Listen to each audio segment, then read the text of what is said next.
and that was our Business Aviation Roundtable. So some of you may have been at that meeting. It was an opportunity for you to share what you experience, your challenges, your issues with NATA directly, and it was successful. We heard a lot. So Alan's going to talk about that here in a little bit. But I just want to take a second to say that we are very excited to be partnering with someone who has a national focus and can help us to focus our issues and combine the weight of their advocacy with ours in order to get more done at a national level. So thank you very much. I'm going to introduce both Alan and also Keith Deberry, who's with us in the back. He is the COO of NATA. Alan, here you go. Thank you, and I think you're queuing up a slideshow there. Now you're going to test my knowledge here, I guess. Okay. I'll let Will help you there real quick. While he's doing that, I just wanted to say a big thank you to Will, to the Alaska Air Carrier Association for having us here, also for hosting the Business Aviation Roundtable that we did just a few months ago. We look forward to this partnership, and what we're going to show you in just a moment is kind of, what is that about, so what, and now what. So we'll talk about that in just a moment. Also, at the end of our little presentation, Keith is going to cover a few things that are going on in Washington, D.C. as we speak. So that'll be some interesting news and updates. And I think what you're going to find is that this will be a very beneficial partnership, and that's what we're looking forward to.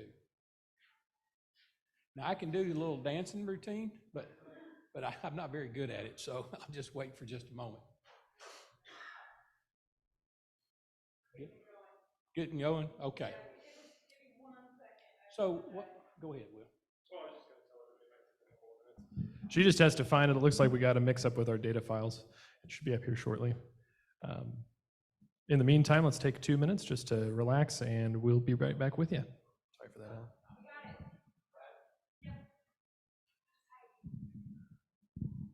That's a standby. Okay. Okay, so real quick, NATA, National Air Transportation Association. A little bit of something about us, and kind of Will already introduced you to, what is this about and why are we doing it? So that was some good information. Here's who we are. NATA is the leading national trade association. So when we say leading what? Well, we represent the business interest of general aviation all across the United States.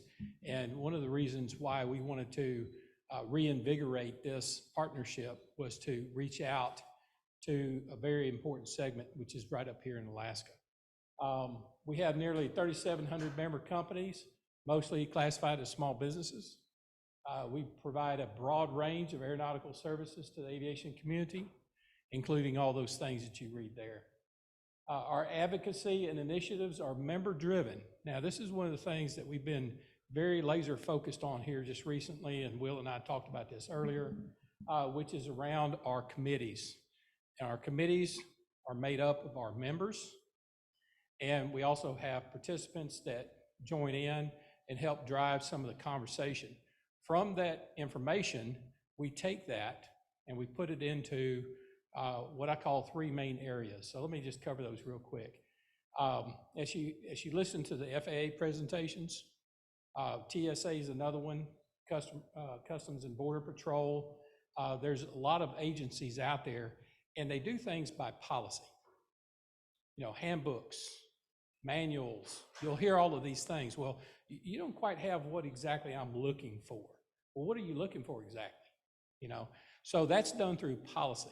The next level up is regulatory. So regulatory is governed by a process that is unique to the United States.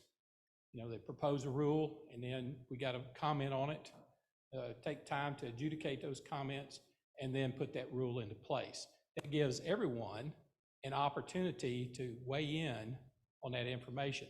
I found it curious yesterday when the lady from what was she from exactly? The Alaska alcohol and whatever. Wow. AMCO, she called it. Okay.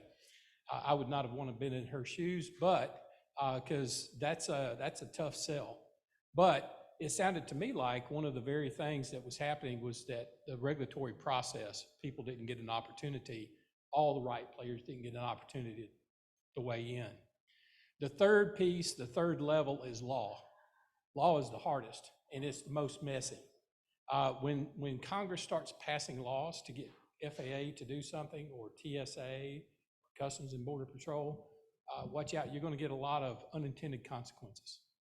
So, I always liken it to, today's solutions could be tomorrow's problems.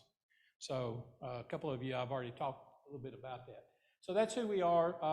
The advocacy driven by those committees, we take that information, take their interest, and then push that into our policy, regulatory, and law efforts of trying to influence good outcomes to all of our members.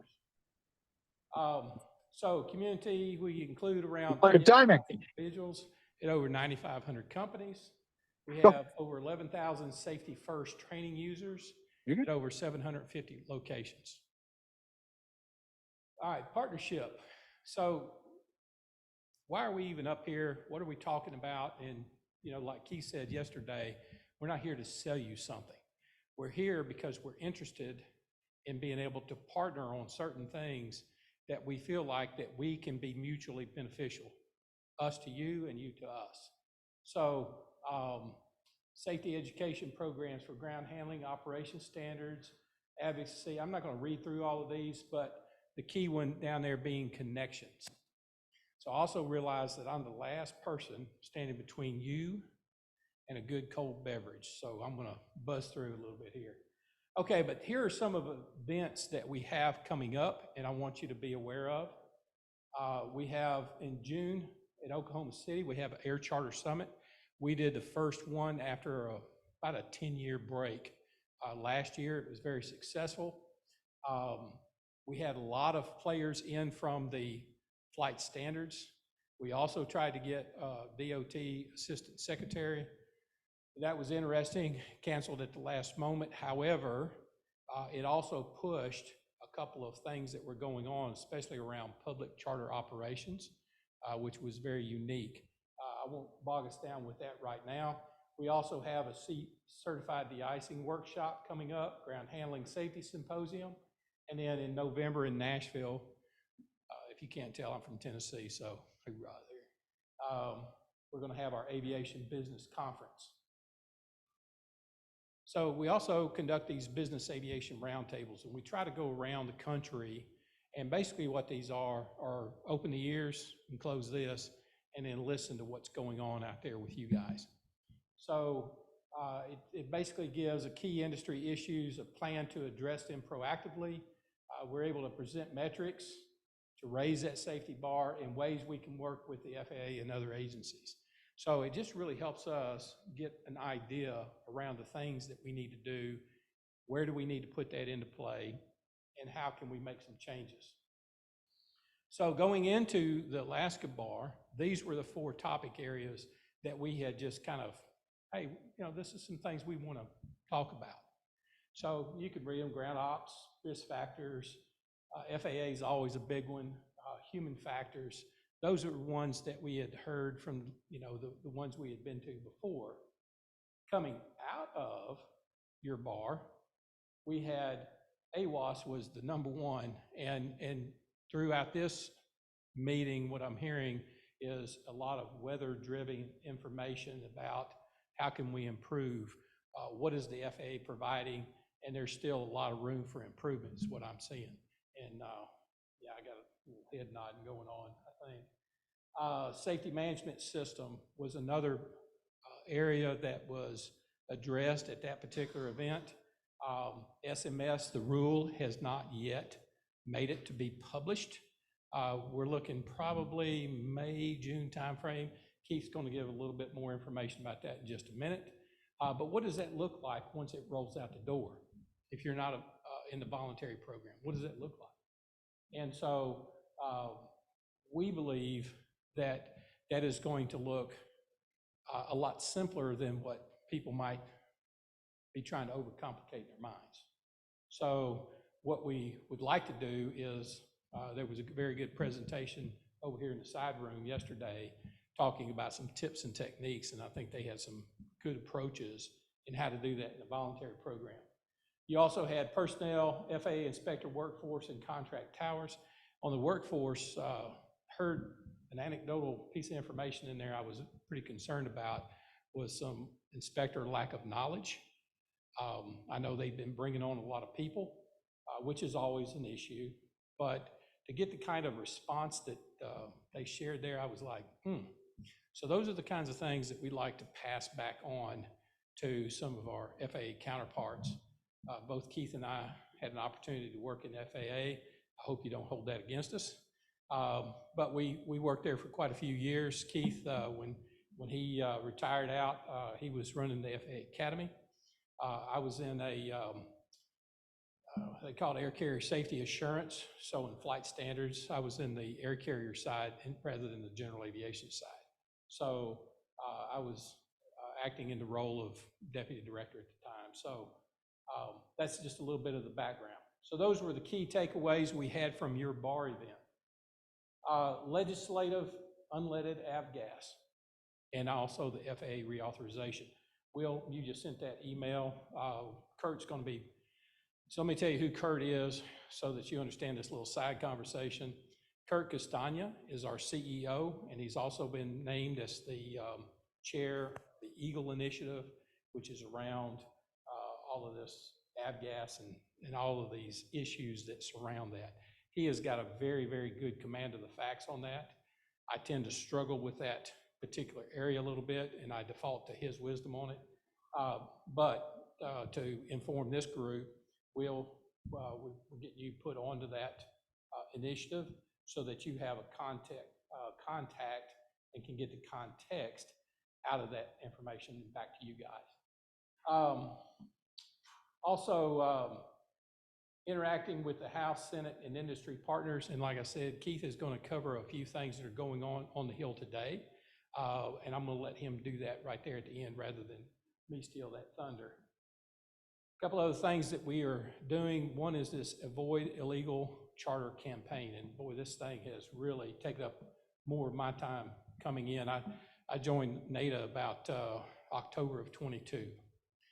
And one of the first things that happened was somebody was very aggravated because their potential client was being told that their charter was illegal. And the person was calling us up saying, "What are you doing?" Saying ours was illegal. But what the effort is around is trying to reduce those illegal charters, those people out there that are putting a charter up and basically not doing it, following the rules. Which, what does that happen? For the rest of you, then that increases the competition, but they get unfair advantage. And so that's what that whole effort's about. I would like to, at some point in time in the future, maybe we can link websites where we can take and give your members more information about the efforts and the outcome of those efforts, because they are significant. Another area that we wanted to highlight for you guys is our Safety First. So you can see those programs. We have general and business aviation ground handling training. We are an industry leader for more than 30 years. Tens of thousands of professionals worldwide have trained in the latest best safety practices. And we have 15 easy to assign certifications, including basic apron safety, security, and 139.321 certifications. So I had to read that because I wanted to be very specific and make sure that I didn't disappoint Steve, who is our Safety First VP, and he's extremely good at what he does. We also have an on-site program, so we can do in-person instruction, enhancing online training programs. So if you want something on-site, we can also make that happen. So other course offerings and programs, we have a Air Transport Safety Manager course, Fuel Quality Management System, general aviation misfueling prevention, insurance, and we also have a group safety plan for workers' compensation, loss of license insurance program, pilot group term life, and healthcare initiative program. So all of those things are all within our bucket. So with that being said, I'm going to let Keith come up and give us the latest and greatest of what's happening on the Hill today and a few other topics. I promised you I was going to keep it short.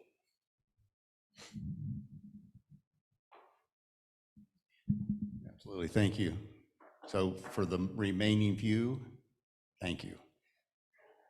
You guys are hard chargers. Thanks for staying around. First of all, I'd really like to say thank you to Dan, Will, and Rebecca for inviting us. We look forward to communing together and with the general aviation community, increasing safety, and sharing best practices and lessons learned. So we look forward to that. So one of the things I would invite you for a bit of light reading tonight is the FAA reauthorization bill just passed out of Senate. I shared the PR with press release with Will. I would encourage you to go read it because there's some very, very interesting things going on in that particular bill. So some of the things that we're currently working right now is EAGLE, and I talked about that earlier, eliminating aviation fuel lead. It's going to impact everything that goes on. So the EPA just found an endangerment finding saying lead causes cancer, aviation fuel is causing cancer. It started in California. You mix that together with sustainable aviation fuel, compatible fuels, drop-in fuels with the EAGLE fuels and no lead fuels, a lot of things going on with that. I mean, a lot of things. So we're going to ensure that AACA is involved in that. And that way that information will be able to come to you guys because, you know, the EPA is driving this. The problem with it is they're driving it, but, you know, what's the alternative effects it's going to cause? You know, the aircraft were type certificated for leaded fuel. So who's going to pay for the STCs? And we were having those kinds of discussions with the FAA. So our president and CEO, Kurt, is actually a co-chair of EAGLE. So we're gonna get you guys pumped up on that. The other thing that's going on right now is there's notice of intent that was released back in the fall around DOT authorization 380. And some say it's a loophole where that you can have scheduled carriage on a 30-seat airplanes and sell all the seats. Under 135, you can't do that, but 380 gives you the authority to do that. Well, the FAA has come down and said they have a notice of intent, and this is what's particularly intriguing. They're going to change or revise the regulatory definitions of on-demand operations, supplemental operations, and scheduled operations under Part 110. If they change those terms, it will have a cascading of effect on all of you guys' operations. So I would encourage you to, if you don't know about it already, to get smart about it. And of course, the Part 5 NPRM for SMS will probably be out in April or May. That's going to have a rippling effect across industry. And I don't believe it's going to be from the industry perspective because a lot of industry have already leaned forward and got an SMS or a semblance of one. I think it's going to be incumbent upon the successful SMS implementation on the FAA, and they've yet to train their workforce on exactly what those duties and responsibilities are. So there's a lot going on. We will continue to feed you information. If you guys want to get on the newsletters and the press releases and those kinds of things. But there's a lot of things going on with general aviation and business aviation. We've had recent conversations with Bombardier about business jet shaming. The Kardashian taking 3-minute flights, those kinds of things. So it's starting to have a cumulative effect. And there's a lot of things coming out of the state of California right now. So I would encourage you to stay plugged in, and we'll keep you plugged in as much as we can. So again, thank you for this opportunity. We really appreciate it. Hospitality is awesome. So, and thank you. It's good to come back and commune with Alaska Aviation. I've been between here and Fairbanks. I've been coming up here for like 20 years. So I appreciate the opportunity, appreciate the hospitality. So thank you. Thanks.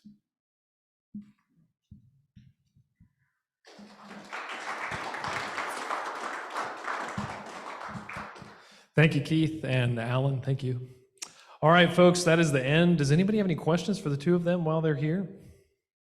Okay. Well, you can find them as you leave the room here today. Thank you so much for being here. We appreciate your time.